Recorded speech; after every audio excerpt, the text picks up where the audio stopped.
Shkuesar News ju përshëndes, ju ftohet një parashkim në motit për sot dhe nesër në vendin tonë dhe kontinentin evropian.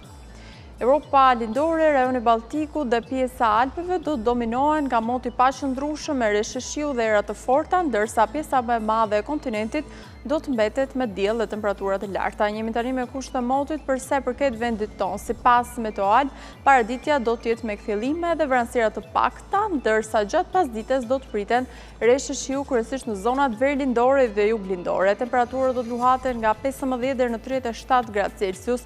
Era fryt me një shpejtësi 35 km/orë, ndërsa dallgëzimi në brigjet dëtare do të jetë 2 ball. Shohim tani kushtet e motit për sa i përket rënd Europës për ditën e nesër. Me pjesa Europës lindore, Baltiku dhe pjesë të Ballkanit do të vijojnë me mot të paqëndrueshëm, reshëshiu dhe stuhi të izoluara, ndërsa pjesa më e madhe e Europës jugore do të mbetet me diell. Jemi tani me kushtet e motit për sa i përket vendit tonë për ditën e nesër. Sipas Meteoal, moti do të jetë kryesisht i kthjellët dhe i nxehtë gjatë gjithë paradites, ndërsa pasditet do të priten shtim të vranësirave, kryesisht në gjysmën lindore. Temperaturat do të variojnë nga 15 deri në 36 gradë Celsius, era fryt me një shpejtësi 30 km/orë, ndërsa dallgëzimi në brigjet dëtare do të jetë shumë i ulët. Shohim tani temperaturat minimale dhe maksimale sipas Meteoal për vendin dhe rajonin.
Ky ishte parashkimi i motit për sot dhe nesër në vend Europë. Falenderoj për vëmendjen, bashkë mirupafshim.